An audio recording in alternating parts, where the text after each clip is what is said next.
Hello and welcome to Sweet Dreams Wellness. This is a podcast and a video.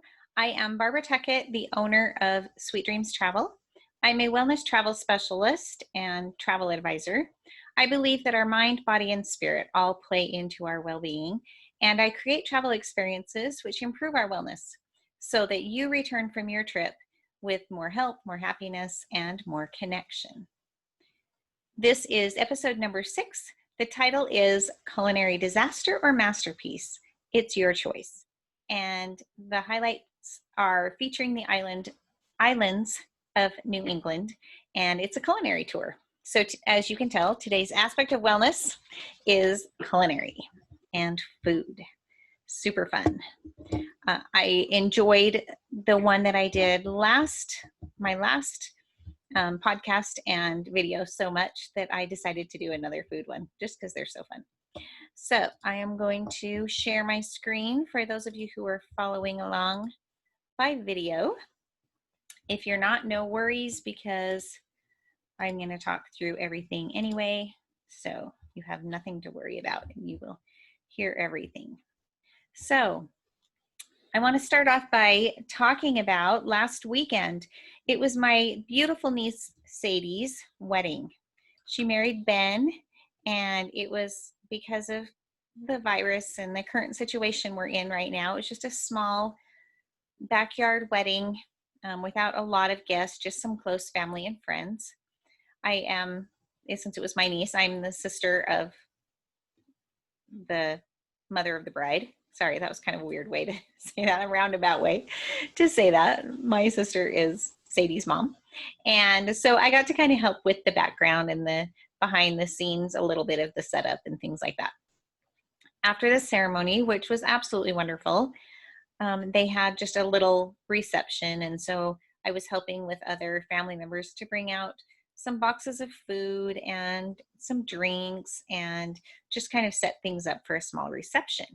So as we were setting up, one of the things I got was I went to the fridge and lifted very carefully the wedding cake out of the fridge. It was still in its box, and started carrying it out. And I had gone only about 3 steps across the kitchen floor when suddenly that sturdy cardboard handle that I was carrying ripped. The entire wedding cake fell out of my hands and crashed on its side, still in the box, onto that tile kitchen floor. As you can imagine, I was so completely devastated at what had just happened, that my niece's wedding cake was sitting on the kitchen floor. So, of course, I very carefully opened the box to see what it looked like and to see the damage that was done. Well, this poor wedding cake did not fall apart, luckily. Luckily, it was together very well, and so it did not fall apart. It was still intact, but it had a huge crack going around most of the upper layer, all except for the very small part of the upper layer. It was buckled, it was dented. It definitely was not in good shape. It could have been much, much worse. I am so thankful that it was still intact, but it could have been so much worse. So I had a measure of relief that it wasn't worse, and also just absolutely heart-sinking horrification that this had even happened. I don't even think that's a word. But anyway, I was completely horrified, of course. And all I could do was to just very carefully carry it out to the cake table, put it on there, and arrange it to the best advantage possible, and then just apologize. I just kept apologizing, and that it was so devastating. It was awful, because that is the last thing that you want your wonderful wedding cake to look like on your wedding day. Luckily, later in the evening, they did serve it to the guests, and so they cut it, and other than the guests seeing it in its original state, when they were served a slice of wedding cake, they wouldn't have known. So that's my only good thing that I'm glad about. In my family, we have a family story that we tell, which I just love. It is about my grandma. My dad's mom was very well known for what an amazing cook she was. And she had a million cookbooks. I inherited a couple of those when she died. And I'm sure that that's where I got my love of collecting recipes from, was from her. I like to cook as well. My mom is an amazing cook also, so it doesn't just come from my grandma, but anyway, the story goes that grandma was entertaining some guests years ago, and she had made dinner and was just ready to serve the dessert. She left the dining room where everyone was eating and went in to get the dessert, which was an amazing, delicious apple pie. So she picked it up and was carrying it across the kitchen floor. Almost the same thing happened to her that happened to me with Sadie's wedding cake. She dropped it, and this apple pie went face down on her kitchen floor.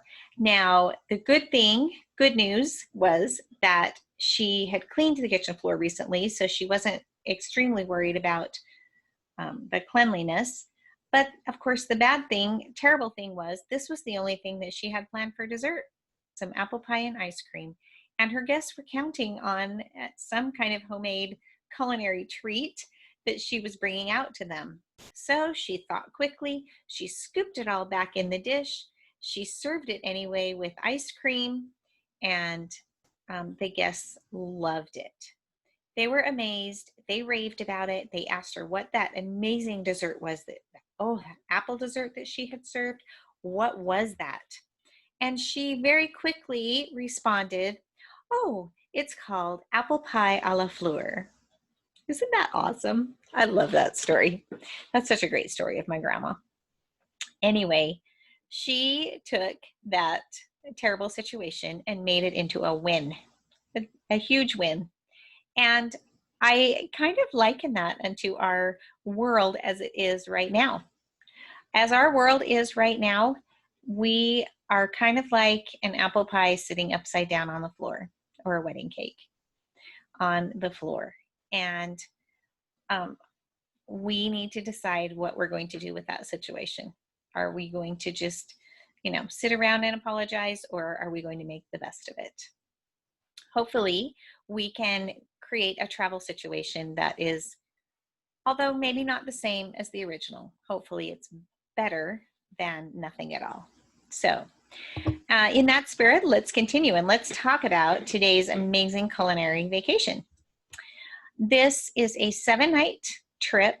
It's called the Islands of New England Culinary Tour. And it visits the amazing, really fun places. If you're looking at the video screen, you can see the map and all of the great little far reaches and places that this New England tour goes. And in addition to not just seeing and experiencing the places, we also get to experience the culinary and the food of the location. So the highlights are you get to visit the cobblestone streets of Nantucket, Provincetown, Rhode Island, Boston, Plymouth Rock, and Martha's Vineyard, among others. So let's go through and I'll just kind of highlight day by day what the happenings are as we go.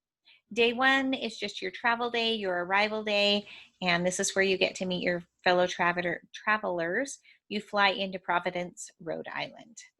And Providence is where you will stay for the first 3 nights, and then you'll just travel out from there. So day 2, you get to visit Newport. But before you do, you will wake up in the morning and tour Providence and take a tour of that town and that location where you are, including Brown University is located here. And that's a really old, amazing university that you can tour their campus. Then you will be traveling to Newport. Going to Newport, you will go along Bellevue Avenue. If you have not heard of Bellevue Avenue, now you are hearing of it. It is the home to 7 National Historic Landmark mansions. So incredible places, I'm telling you. I'll just tell you about a couple right now, and these are 2 that you could choose to tour one of these as you are kind of going to Newport. One of them is called the Marble House. This home was built by Mr. and Mrs. William K. Vanderbilt, and it's modeled after the Versailles Palace in Paris. And if you're looking at the video screen, this picture shows the Marble House. Another option that you might want to tour is called Rose Cliff. This is the former residence of a woman named Teresa Fair Ulrichs. She was an heiress, a silver heiress of a silver baron, and Teresa was well known for her lavish, huge, big parties that she would throw. So you could tour either of these houses or others, and that's really fun. And then you get to go to Newport and explore the rest of Newport as well. On this day, breakfast and dinner are both included. Day 3, you'll travel to Boston. And in Boston, you will get to see all kinds of great sights, including Beacon Hill, the Old South Meeting House, the Boston Public Garden, the historic North End, and Faneuil Hall Marketplace. So tons of really great sightseeing options. If you'd like, you can walk the Freedom Trail, which is a walking path, and it's showcasing all kinds of historic sites along the path. You also can take time to explore the marketplace at Faneuil Hall, and it's just a really, really fun day in Boston. Breakfast is included on this day. The other meals are on your own so that you can really enjoy whatever kind of food you would like to. Day 4, you get to travel to Plymouth, Massachusetts, and Cape Cod. So before going to Plymouth, on your way, you will stop and visit a New England cranberry bog, and you get to learn about cranberry harvesting, which is dry harvesting, and it's a working farm, cranberry farm. So it's pretty great. After that, you'll go to Plymouth Rock. Plymouth Rock, of course, is famous because the Pilgrims landed here in 1620. There is even a rock, an actual rock, that has 1620 engraved on it there. You will board the true reproduction of the Mayflower, which was the 102 passenger ship that was used by the Pilgrim on their journey from England. This journey took 65 days, so just over 2 months, and that they got to spend together, and then they landed on Plymouth Rock. So you kind of get a feeling for what that felt like. You continue kind of that stepping back in time by visiting the Plymouth Plantation. The Plymouth Plantation is a little town, a little village, a recreation of the original Plymouth village that the Pilgrims started, that 17th century little village. And so you can tour and visit and see all of the sites and activities and everything that there are to do there in the town. And for lunch, this is really fun. You get to eat like a pilgrim. You get to experience a Thanksgiving feast and eat as if you were a pilgrim. From there, from the Plymouth area, you will go to Cape Cod, and Cape Cod is actually going to be your home base for the next 4 nights. So the first 3 were in Providence, and the last 4 are in Cape Cod. On this day, of course, breakfast and lunch are included, the lunch being the yummy Thanksgiving dinner. Day 5, you will travel to Martha's Vineyard. Martha's Vineyard is just a short ferry ride, and it's like this famous place. If you have heard of Martha's Vineyard but you don't really know much about it, it has been visited by presidents and royalty and all kinds of famous people. They have quaint gingerbread style cottages. They were a whaling port once upon a time. They're not now, but they've still preserved some of that heritage, and so you can walk around and tour kind of the area and really get a feel for what it was like back in the day. There are still sea captains' homes and widows' walks on different homes where they could overlook the ocean and watch for their husbands to come home from whaling. So it's really a fun place to visit. On this night, you get to enjoy a traditional seafood and lobster fest for dinner. And of course, this is a day when breakfast and dinner are included. Day 6, you'll go to Provincetown. Provincetown is on the very, very tip of the Cape. It's clear out on the end, surrounded by ocean. It's a really famous artist colony now. So from here, you can either enjoy a whale watching cruise, or you could go on a sand dunes adventure and just kind of spend the rest of the day at leisure. Breakfast is included on this day. No other meals, just so that you can enjoy the local flavor of whatever you'd like to eat. Day 7. This is your last full day on the trip, and on this day you get to go to Hyannis and Nantucket. So the first visit is Hyannisport. This is where the Kennedy compound is. You get to see the Kennedy Memorial and other Kennedy memorabilia here. And then from here, you will take a ferry to Nantucket and get to enjoy the cobblestone Main Street, the beaches, the lighthouses, and all of the local flavor here in Nantucket. This night, you will have a farewell dinner, and this one is really cool. There's a chef-led demonstration, and he shows how to make all kinds of delicious, amazing local dishes and specialties. And then, of course, there's tasting of everything, and it's an entire dinner that is created by you and the chef. It's a follow-along type of demonstration.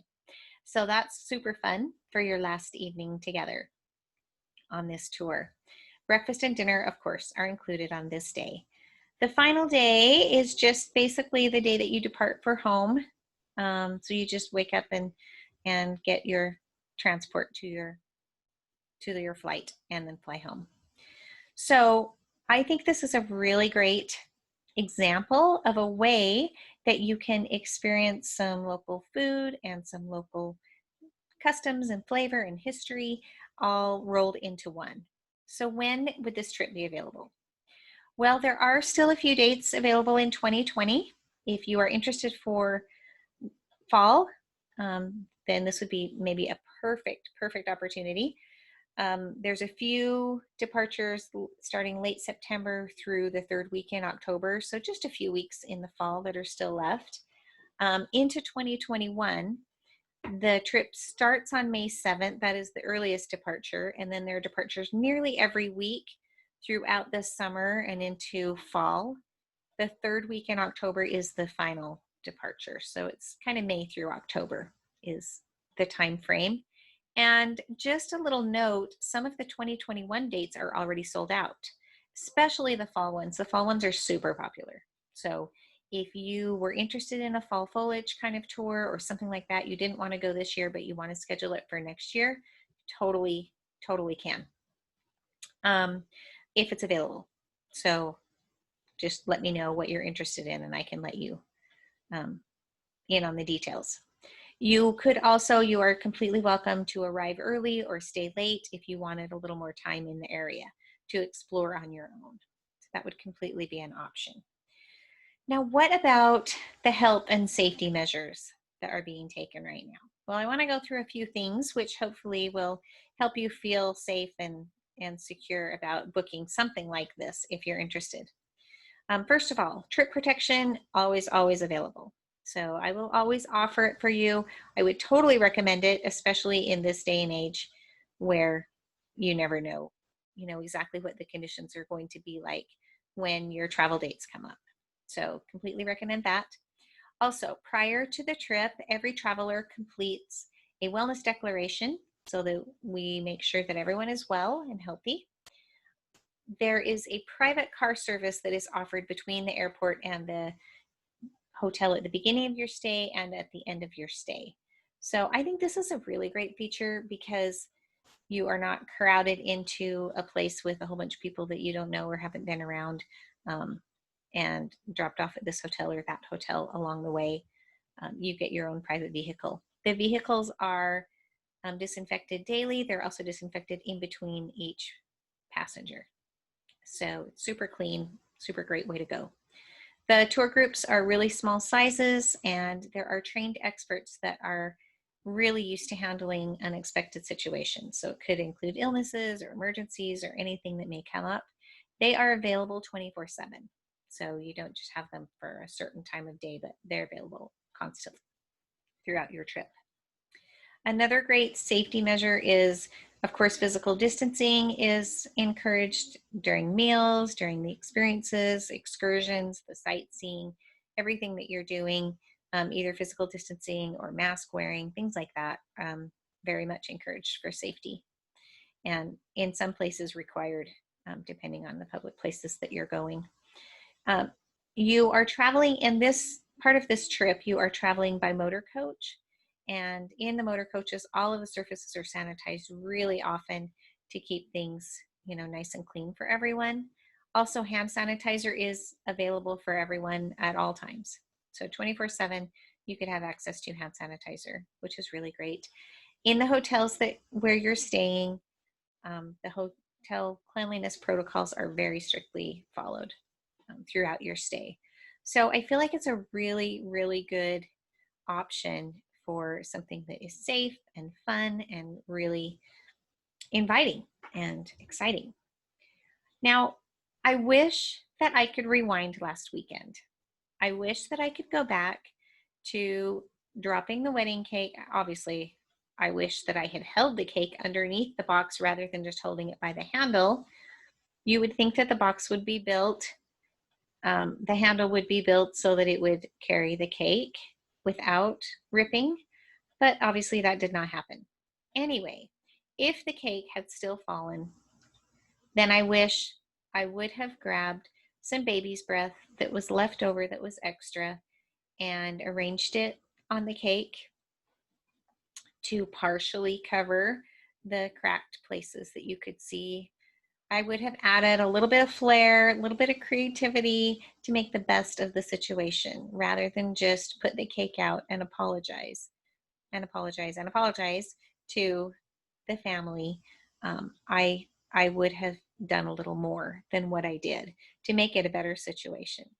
So just like we've talked about, and I mentioned before, we live in a super uncertain world of travel right now. It's hard to know what to plan on. It's hard to know if you'll be able to go once you make those plans and put everything in place. But my question is, are you ready to plan it? If you do plan it, will we just make the best of our situation? Or do we feel like it's better just to apologize and sit back and feel like there's nothing we can do? I know for me, I would rather experience the deliciousness of apple pie a la Fleur than to have grandma just come out and say, oh, I'm so sorry, it fell on the floor, it's gone. There's nothing to serve you. So, and similarly with travel, what are you waiting for? Let's start planning. Let's start anticipating. Think about when you would want to go, and let's get planning. Anticipating is just as much fun as going. Have you ever noticed that if you've got some great plan in the works, it just feels so fun and so exciting to have something to look forward to? And why not a trip? Just realize if you do have to put it off, that's okay. Your money will go toward rescheduling that trip, and you can have just as great of a time, maybe at a different time period. So vendors are really, really flexible right now, and it's really easy to reschedule. And on the other hand, there's also a really good chance that you might be able to enjoy that vacation and have such a fulfilling, great experience, just like those guests did with grandma's apple pie a la Fleur. So if you are interested in talking about travel, if you're interested in possibly starting to plan something or put something together, let me know. I would love to help you. You can connect with me on Facebook, Instagram, or Twitter. On Facebook and Instagram, I'm Sweet Dreams Travel. On Twitter, it's Sweet Dreams Trav. And remember, the sweet is SUITE. I also would invite you to come to my website. If you have not been there, come check out my website. I've got some great trip itineraries there. I've got a whole bunch of blogs that I've written. A lot of them, not all of them, but many of them are ones that I am also videoing and podcasting about, but there are others in addition that I do not talk about online or on the air that you can just go in and read. I also would love it if you would leave me a rating, help out my ratings, leave a review. you can go to a website. It's called ratethispodcast.com/sweetdreams, or you can rate it directly on an Apple device or wherever you are listening to this podcast. So feel free to help and share the goodness. I would love to help you plan a vacation. I would love to, if you're not ready, to connect with you. You can ask me any travel question that you're interested in, and love to get to know you better and what your travel needs and likes and everything might be. So thank you so much for participating today, and we will talk to you next time.